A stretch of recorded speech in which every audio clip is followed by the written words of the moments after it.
9 de dezembro de 2013. Socos, pontapés e muita violência marcam o encerramento do Brasileirão. Arena Joinville vira uma verdadeira praça de guerra e falta de segurança causa troca de acusações entre autoridades. Na maior vergonha do futebol carioca, Vasco e Fluminense são rebaixados e vão disputar a segunda divisão em 2014. Corinthians decepciona Fiel e perde do Lanterna Náutico na despedida de Tite no timão. Rogério Ceni e Muricy Ramalho renovam com o São Paulo. E na última rodada do Brasileirão, Tricolor perde para o Coritiba. Melhor equipe paulista no Brasileirão, o Santos vence o Goiás e termina o campeonato na 7ª colocação. Tem também um show de gols pela Europa. Seja bem-vindo, o Gazeta Esportiva começa agora. Olá, boa noite. Lamentável, vergonhoso, esse foi o cenário que marcou a última rodada do Campeonato Brasileiro. Com a Arena Joinville virando uma verdadeira praça de guerra, torcedores do Atlético Paranaense e do Vasco trocaram socos, pontapés e muita pancadaria. Depois de mais de 1 hora de paralisação, os ânimos foram controlados e o jogo, que estava ainda no primeiro tempo, foi disputado até o final. Autoridades responsáveis pela segurança trocam acusações e, mais uma vez, o futebol fica refém da violência causada por verdadeiros marginais.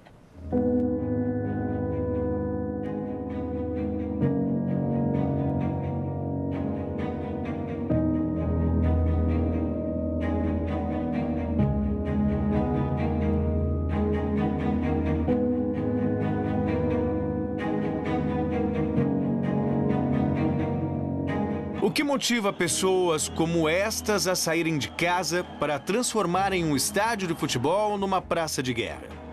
As cenas de ontem na Arena Joinville são assustadoras e ao mesmo tempo deprimentes.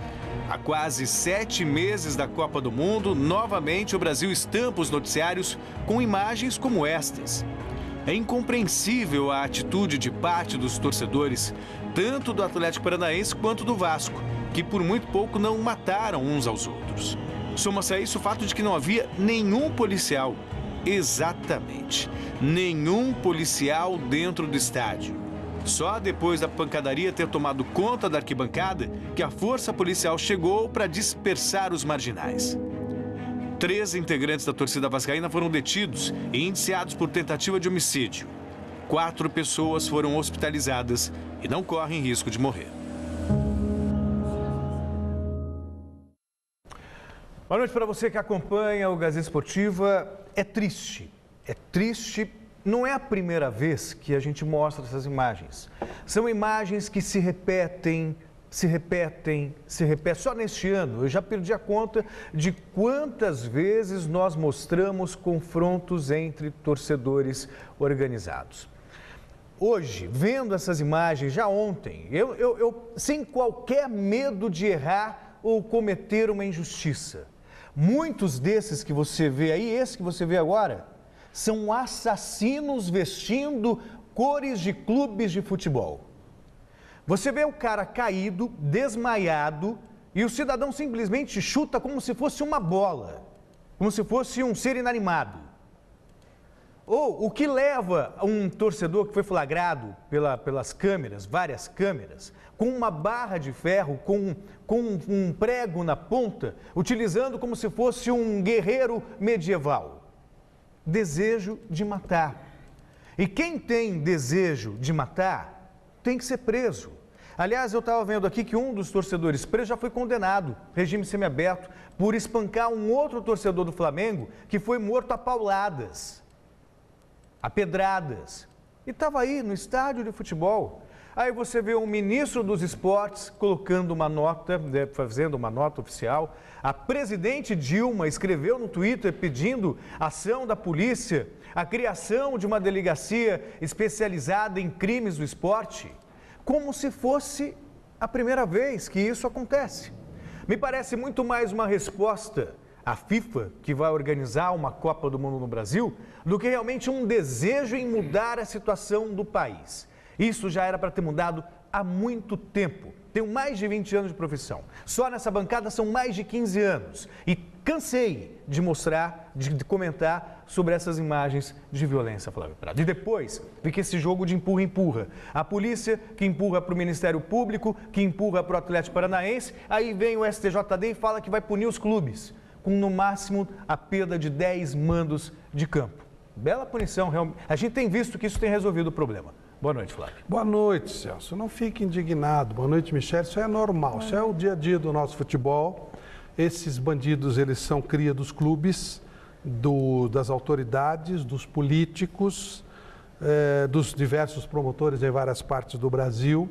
Cada um deles tem respaldo de pelo menos um político, pelo menos aqui em São Paulo, todas as torcidas têm o seu representante legislativo. Não há nenhum interesse de terminar com isso, porque aí você tira a possibilidade de fazer um monte de jogadas.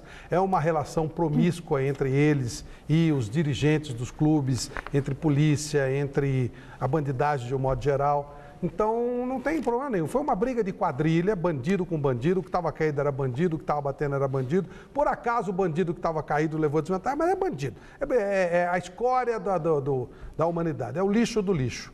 E não vai acontecer coisa nenhuma, porque não há interesse de que aconteça coisa nenhuma. Portanto, é lixo do lixo. Isso aí é briga da escória e lixo com lixo. Não vai acontecer nada, não há interesse político de acontecer nada, porque todo mundo tem interesse nesse esquema. Isso. Portanto, idiota quem vai ao futebol. Isso eu já falei faz tempo. Bom, dentro de campo, o Atlético Paranaense não deu a mínima chance para o Vasco, fez 5-1 e mandou a equipe carioca para a segunda divisão. Antes da paralisação por conta da selvageria que tomou conta da Arena Joinville na tarde de ontem, o Vasco já estava perdendo do Atlético Paranaense por 1-0, gol de Paulo Baier. Após mais de uma hora de indecisão, o jogo foi retomado e o time carioca chegou ao empate nesse gol totalmente sem querer de Edmilson. Depois disso, só deu o Atlético. Foram mais 4 gols da equipe de Wagner Mancini. Marcelo marcou 1 e Ederson, artilheiro do campeonato, fez os outros 3. Com os gols, ele chegou à marca de 21 neste Brasileirão. Coube ao Vasco apenas assistir de perto a classificação do Furacão à Copa Libertadores do ano que vem e lamentar mais uma vez um rebaixamento que poderia ser evitado com uma simples vitória. 5 anos depois de ter caído, o Vasco retorna à segunda divisão do futebol brasileiro. Lamentar também o ocorrido no jogo de hoje, que acho que foge a qualquer coisa normal de uma partida de futebol. Mas dizer que nós já estamos trabalhando para projetar um Vasco no ano de 2014 para que a gente possa estar voltando à primeira divisão o mais rápido possível. É isso aí. E a enquete de hoje da GazeteEsportiva.net poderia ser sobre futebol, mas infelizmente a nossa pergunta é sobre a violência que voltou a surgir com força dentro dos estádios brasileiros no ano anterior a uma Copa do Mundo aqui. Nós queremos saber, as autoridades são omissas no controle da violência no futebol brasileiro? Sim ou não? Celso Cardoso. Simples. Quantos foram presos na bagunça de ontem? 3 torcedores. Quantos estavam envolvidos? Centenas. Centenas. Pronto. Isso revela a omissão do poder público. E quantos vão permanecer presos? É isso que a gente vai ver daqui a alguns dias, questão. Né? Como disse, um que foi preso já foi condenado por tentativa de homicídio, por roubo. Reincidente, né, Flávio Prado? Não acho que as autoridades sejam omissas, elas são coniventes. Eles estão todos juntos. Acredite, é tudo farinha do mesmo saco. Autoridades que fazem de conta que estão revoltadas, dirigentes de clubes, esses bandidos que são ligados com coisa muito mais perigosa do que você possa imaginar. Então, não fique com peninha disso. É lixo chutando lixo. Não se preocupe com isso. Preocupa com o seu cachorrinho na sua casa, se a patinha está machucada e tal. Que cachorrinho é inocente. Então, o resto ali era briga de bandido. Elas, mais que omissas, elas são absolutamente coniventes. Bom, você vota também resultado no final do programa de hoje. Decepção em dose dupla no futebol carioca, o Fluminense, campeão brasileiro, do Brasileirão, né, do ano passado, quem diria, foi do céu ao inferno em um ano e nem mesmo a vitória diante do Bahia por 2-1 na Arena Fonte Nova foi suficiente para evitar o rebaixamento para a Série B em 2014. O Fluminense não dependia apenas das próprias forças para se livrar da Série B em 2014. E tudo ficou ainda mais difícil com o gol de William Barbie no primeiro tempo. O tricolor carioca conseguiu a virada na etapa final com gols de Wagner e Samuel. Mas o resultado por 2-1 não foi suficiente para tirar o Flu da zona do rebaixamento. Tudo por conta da vitória do Curitiba sobre o São Paulo. 16 anos depois, o Fluminense voltará a disputar a segunda divisão do futebol brasileiro. Se a gente lembrar de 2006, 2008, 2009, já foram momentos em que o Fluminense esteve muito próximo. E calhou desse ano com 46 pontos acontecer essa situação. Mas o Fluminense vem mudando a sua filosofia, vem mudando a sua organização, e o Fluminense vem trabalhando bastante com o longo prazo. E isso não vai mudar. Na verdade, isso vai se intensificar. Erros aconteceram esse ano, erros que atrapalharam bastante, erros também que não eram controlados só por nós, como as contusões repetidas que tivemos, mudanças de técnico durante o Campeonato Brasileiro, e acabou sendo um resultado muito ruim. Eu sei da dor, eu não tenho o direito de cobrar nada do torcedor, eu só quero que a paixão, nesse momento, fale mais alto. Assim como fala a paixão dentro do meu coração, e eu vou me dedicar. Esses 3 anos, eu vou dar minha vida por esse clube. Bom, aconteceu uma coisa com o Fluminense, 2 coisas incríveis. Primeiro, o time campeão ser rebaixado. Segundo, ser rebaixado com 46 pontos. Acho que ninguém nunca foi rebaixado com 46 pontos nesse esquema e com 20 times. Mas o Fluminense fazia parte do grupo de 15 times, pelo menos, que poderia ter sido rebaixado.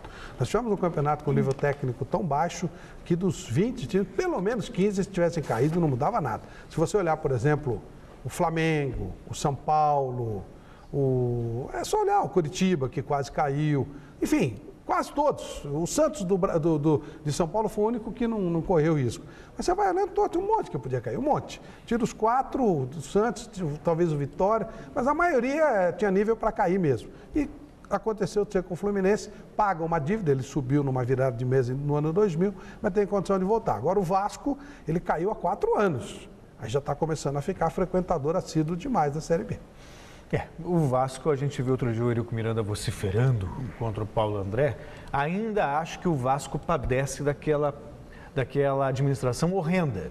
O que não isenta também o Roberto Dinamite por esse rebaixamento. Ele também, anos, né? Também tem culpa pelo caminho que o Vasco acabou trilhando. E o Fluminense acho que se acomodou.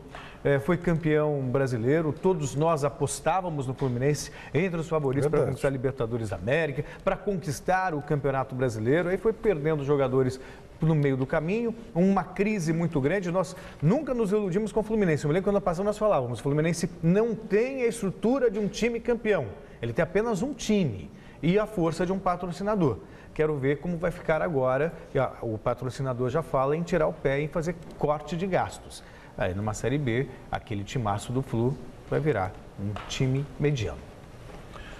Sem motivos para comemorar, o São Paulo jogou a última partida no mesmo nível da maior parte do campeonato. Com pouca inspiração, sem criatividade, o tricolor não foi bem e, além de perder do Coritiba, ajudou a equipe paranaense a escapar do rebaixamento.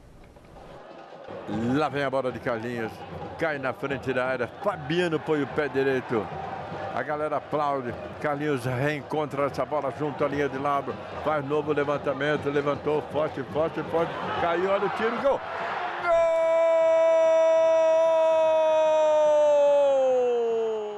Gol! Lucas, claro, camisa 21, faz lá Coritiba 1, São Paulo 0, na marca de corrida de 30 do primeiro tempo. 48 minutos agora e acabou. Para o São Paulo acabou o campeonato, para o Coxa acabou de maneira muito alegre, mantida a sua posição na Série A do Brasileirão. 1 para o Coxa, 0 para o São Paulo. Antes do jogo começar, a euforia ficou por conta dos torcedores que comemoraram a renovação de contrato do mito Rogério Ceni para mais uma temporada. A reportagem, Felipe Sboril. O sol ajudou a presentear a cidade de Itu, que recebeu o time do São Paulo neste domingão de forte calor no interior paulista. E a notícia no final de semana foi ótima para o apaixonado tricolor. Rogério Ceni não vai mais se aposentar esse ano. O torcedor do São Paulo gostou do Rogério ficar mais um ano? Ah, sem dúvida, né? O goleiro é um goleiro ótimo, né? O goleiro é campeão, batedor de falta, a hora que precisa ele resolve. É um ídolo, né? Um grande jogador, não pode parar, tem condições ainda. Enquanto tem condições, ele vai sempre lutar pelo São Paulo. É debaixo do gol, tranquilo, ó. E para sair jogando também. Ah, legal. Excelente jogador. Uma temporada difícil, sofrida. O time viveu por muito tempo na zona de rebaixamento do Campeonato Brasileiro, mas conseguiu escapar da segundona. Um 2014 diferente. É o que motivou o goleiro a ficar mais um pouquinho. Acho que a vontade de vencer, o desejo de ganhar. Eu amo o que eu faço, eu amo fazer o que eu faço nesse clube e para mim é sempre motivante estar aqui. Eu espero poder estar sempre levantando essa bandeira do clube, levando à frente, sempre com o objetivo de ganhar.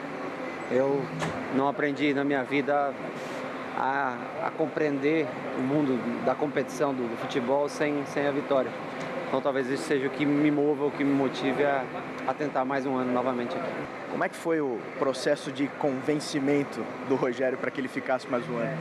Não, nós tivemos conversas frequentes, o presidente conversou bastante também, mas é óbvio que não houve nenhuma pressão de nossa parte.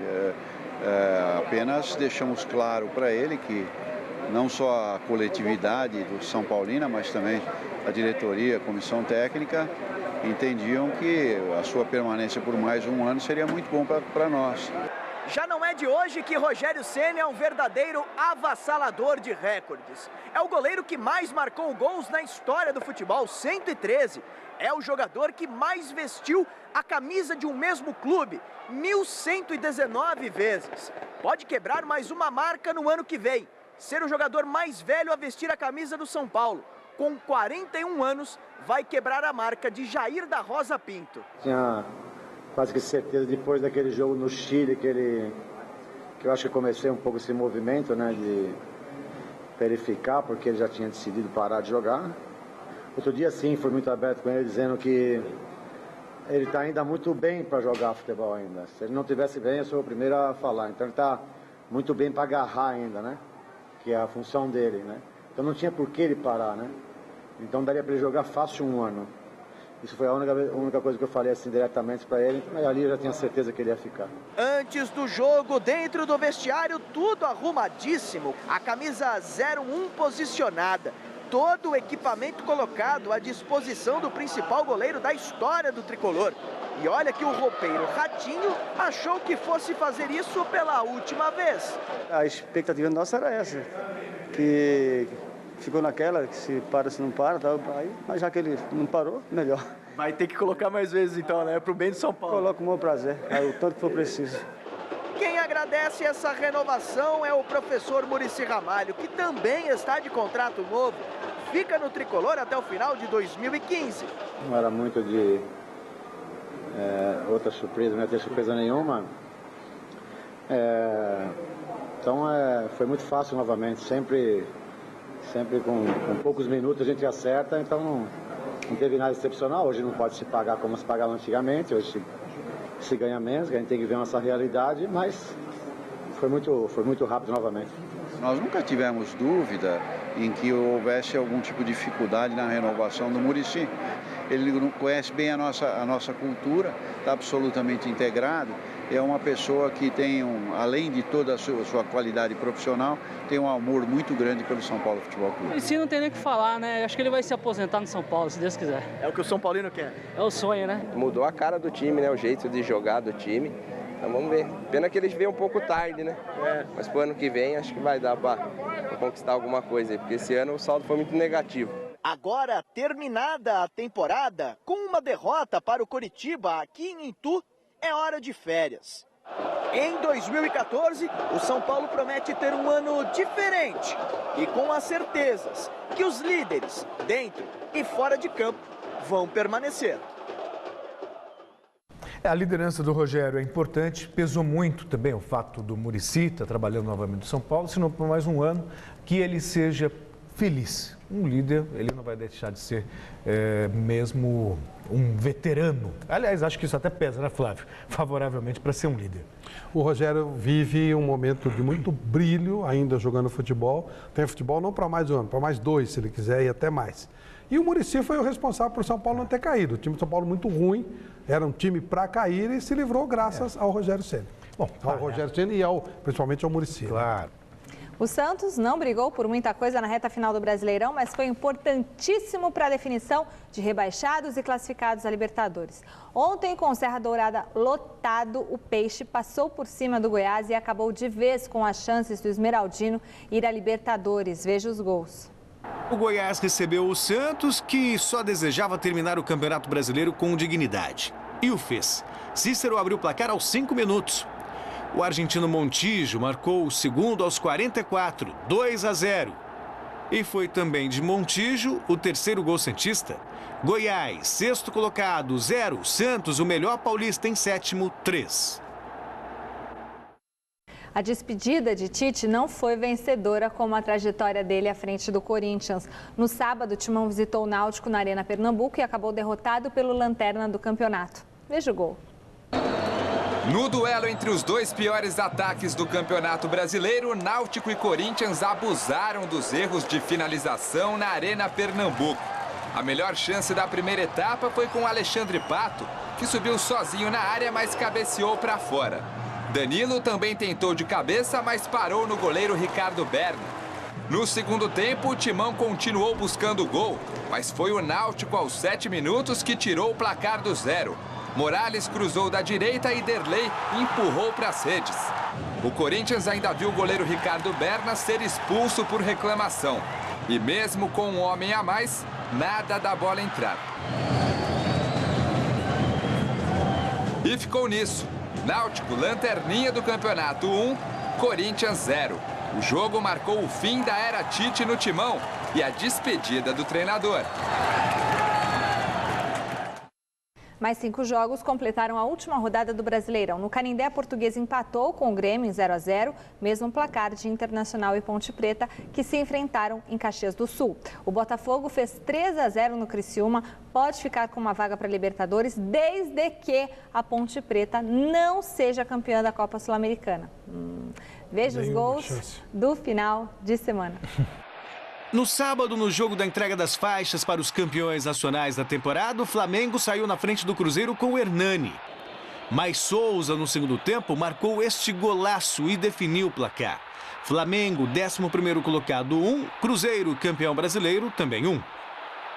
O Botafogo recebeu o Criciúma no domingo e fez 1-0 com o Lodeiro cobrando falta. Elias ampliou aos 22 minutos, Botafogo 2-0. O holandês Seedorf marcou aos 42 e definiu o placar. Botafogo 3, Criciúma 0. Botafogo terminou o Campeonato Brasileiro em 4º lugar, mas só vai à Libertadores se a Ponte Preta não vencer a Copa Sul-Americana. O Atlético Mineiro recebeu o Vitória, que fez 1-0 com Marquinhos logo aos 3 minutos. O primo do Messi, Maxi Biancucci, marcou o segundo 2 minutos depois, 2-0. O Atlético reagiu com o Ronaldinho Gaúcho cobrando falta nos acréscimos da primeira etapa. E a 1 minuto do final, Ronaldinho Gaúcho de novo, agora cobrando pênalti, definiu. Atlético Mineiro 2, Vitória 5º colocado, também 2. O Botafogo está aí esperando a decisão da Ponte Preta. Ponte Preta campeã, Botafogo fora da Libertadores. O que é certo mesmo é que o Oswaldo Oliveira não vai disputar a Libertadores. Pelo menos por enquanto. Ele deixou o Botafogo, o clube inclusive já anunciou oficialmente a saída do treinador, que deve fechar com o Santos, né, Flávio? Ainda bem que eu acabei a faculdade, meu Deus, não ia dar para estudar e ter nenê, uma vida de louco. Bom, você que acompanhou a Gazeta Esportiva, fale com a gente, um desabafo aqui. Mande a sua mensagem, o seu sinal de fumaça. Você pode dar um alô para a nossa equipe pelo Twitter, @Gazesportiva. Pode visitar o nosso canal no YouTube, youtube.com/agazetaesportiva.tv e no facebook.com/gesportivanet. Fala, Celso Cardoso. Queria mostrar a camisa aqui do campeão dos Jogos da Cidade, Associação Acesos, ó. Michele estava louca por essa camisa. Vai ganhar uma também. Não, pode ficar, já deu pro Celso. Não, essa é minha. Porque o Chico Lang me mostrou e não me entregou, viu, pessoal? Ah, é? Mas aí pode ser que você tenha pego a minha. Eu vou atrás. Parece vai atrás. Eu acho que né? tem que investigar. Investigarei. Tem que abrir uma CPI. Farei. Eu acho que ele pegou a sua. Não, você testemunha que eu acabei de ganhar. Ela tá falando assim porque ela queria. Ou será que o Chico tá dando a mesma camisa para todo mundo? Será? Pode ser também. Pode ser. Pode ser. Olha, o que você pode ter certeza absoluta é que domingo você vai ver uma festa, sensacional. Amanhã nós estaremos gravando e no domingo nós exibiremos a super festa do futebol brasileiro, a 10ª edição do Troféu Mesa Redonda. Vai estar muito emocionante. Você vai ficar emocionado, eu garanto. Você vai adorar como todos os anos, imagina esse 10º ano muito especial. 10 anos de Troféu Mesa Redonda, 2 empresas nota 10, a Lux Color e a Baltec, como sempre, no Troféu Mesa Redonda deste ano. Hora de falar da São Silvestre, que a cada ano que passa tem um número maior de mulheres se preparando para participar da corrida mais famosa do Brasil. É o caso de Jaqueline Reis, que divide a vida de mãe de 3 filhos, 3 filhos, com o trabalho e ainda consegue tempo para treinar. Eu admiro essa mulher, Jesus amado. Quer mais? A mulher é fera. E como parte da preparação, ela participou no dia 1º de dezembro de uma das maratonas mais difíceis do Brasil, coisa que nem o Celso Cardoso faz. Veja na reportagem do Adriano Dolfi. Jaque Reis, bancária, 36 anos, 3 filhos. Em meio à correria do dia a dia, acredite, ela completou os 42 quilômetros da primeira maratona de subida do Brasil.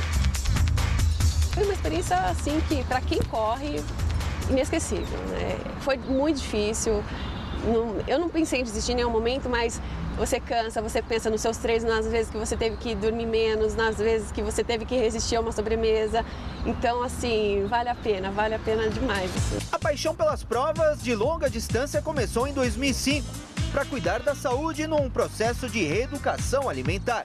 Na verdade eu comecei caminhando, e com uma amiga que trabalhava comigo, e eu olhava para o parque, aquele monte de gente correndo, eu falei, gente, como que esse povo consegue correr desse jeito? E aí eu fui tentando, 1 minuto, morria já, 2 minutos, cada dia um pouquinho mais, e até que um dia eu consegui correr 1 quilômetro, 2, 3, quando eu vi eu já estava correndo 8, e aí não parei mais, desde então não parei mais.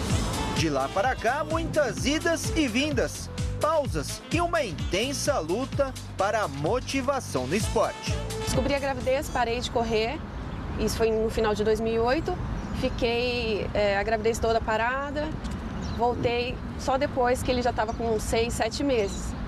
E aí eu fiquei meio desmotivada realmente para voltar, porque eu estava acima do peso, não engordei muito na gravidez.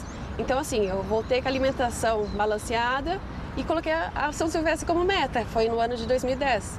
E falei, então, vou correr a São Silvestre, foi uma motivação para eu voltar a treinar. Bom, a São Silvestre transformou a vida da Jaque e ela é uma das inúmeras atletas que estão confirmadíssimas para a edição de número 89.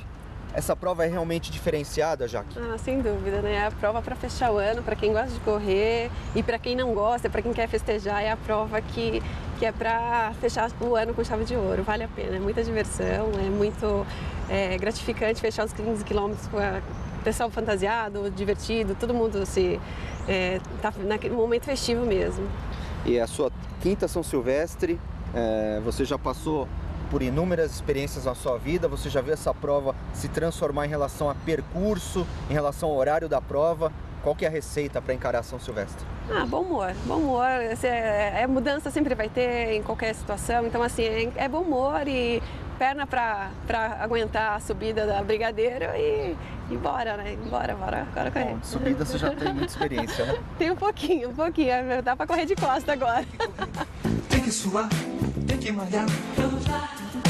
Musculação, respiração, ar no pulmão, vamos lá. Vai, Flávio Prado. Eu vou correr sim, já falei, o ano que vem ver. estarei na São Silvestre, deixa comigo. Só fala. Tô aumentando a velocidade, o tempo, né, a quilometragem. É porque ela manda todo mundo correr, mas ela não vai à padaria na esquina. Olha como eu tô magra. Você acha que com meu filho eu tenho tempo de ir à padaria na esquina? Tá certo. Assuntos de família deveriam ser tratados em casa. Muito nada, vamos em frente. Engraçadinho. Meu marido e meu filho estão me assistindo. Ó. Rápido intervalo no Gazeta Esportiva. Daqui a pouquinho tem o embarque do Atlético Mineiro para a disputa do Mundial de Clubes e o último treino da Ponte Preta em Campinas antes da decisão da Copa Sul-Americana. Vai, Macaca! A gente já volta.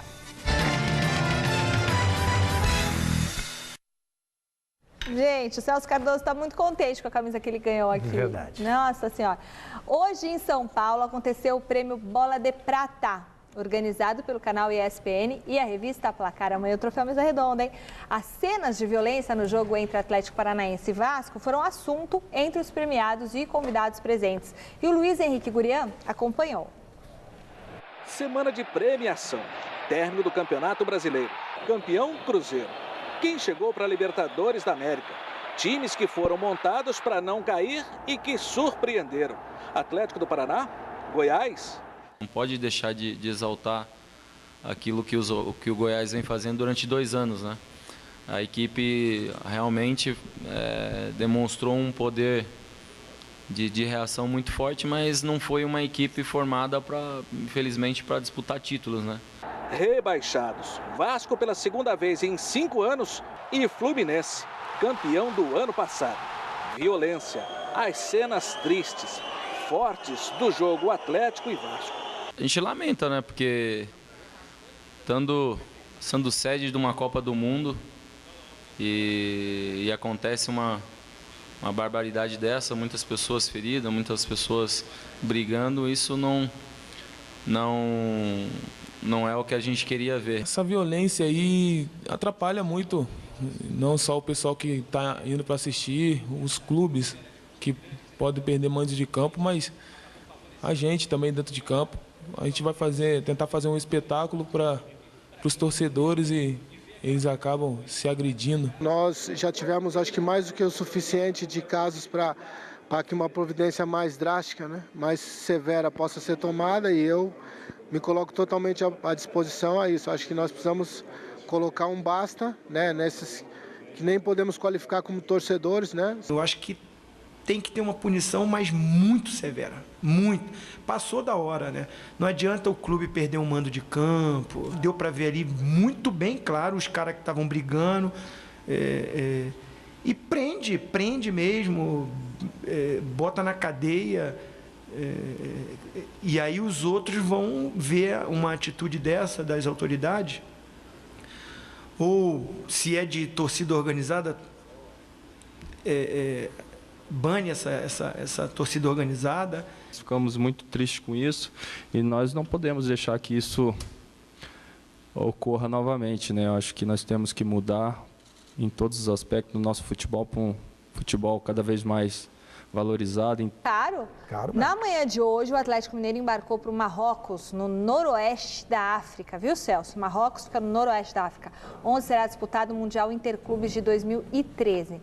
Na despedida de Belo Horizonte, a torcida alvinegra compareceu em peso para dar uma última força aos campeões da América.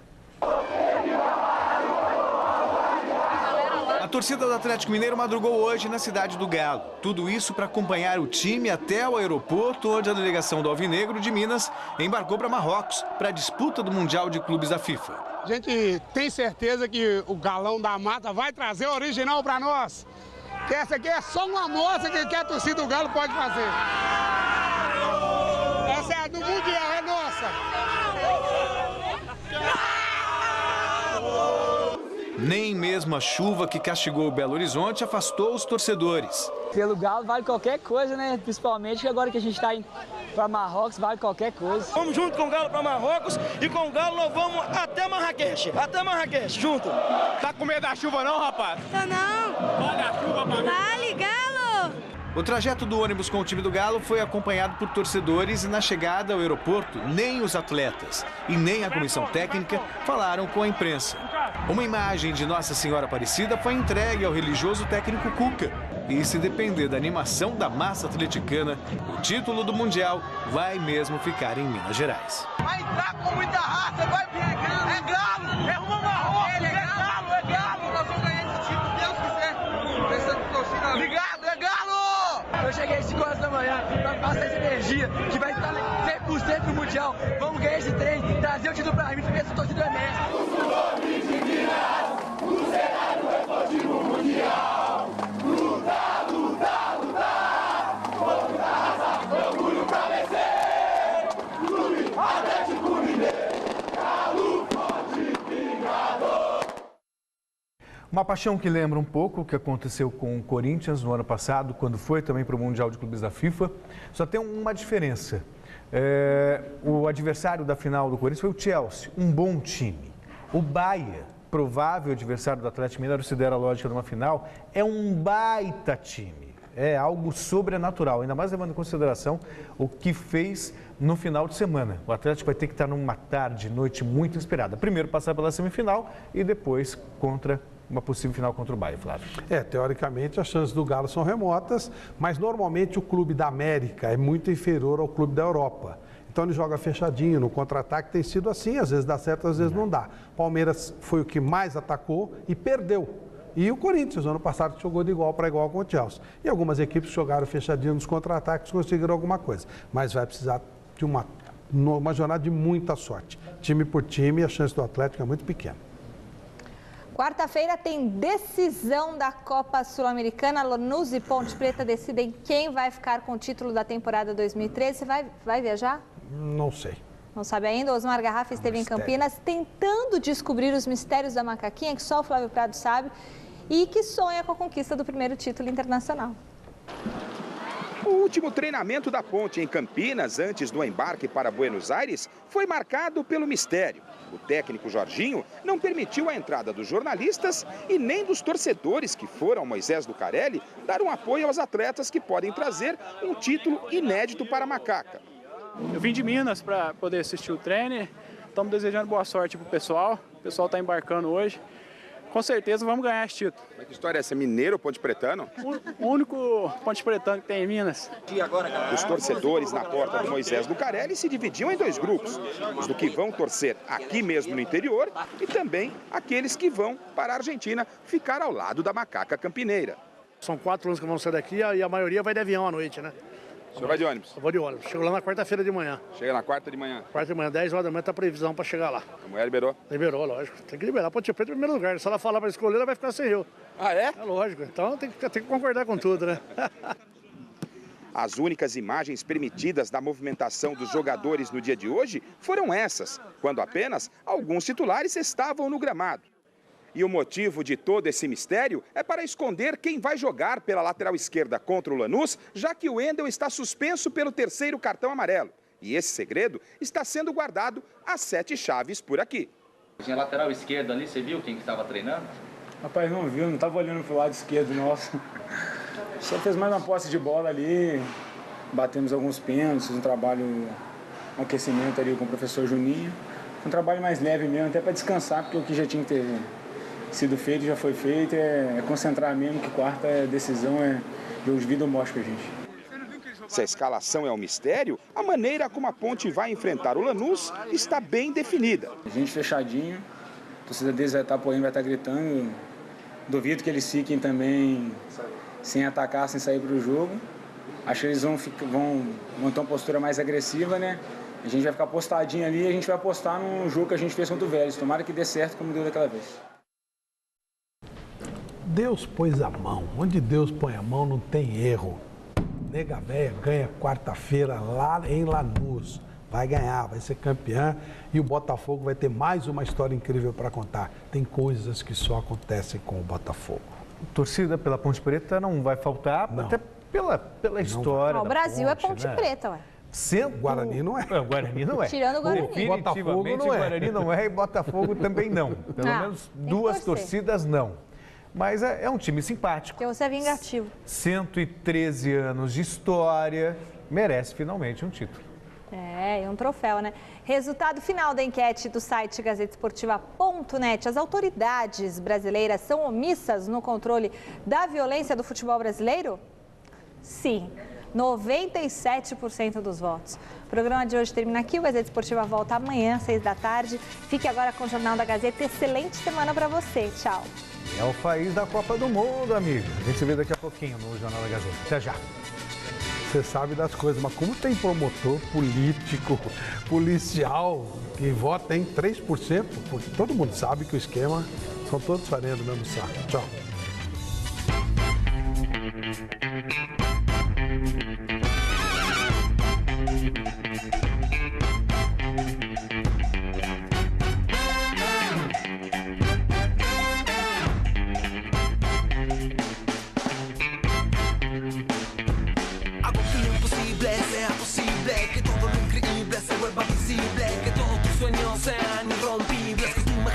Gazeta Esportiva.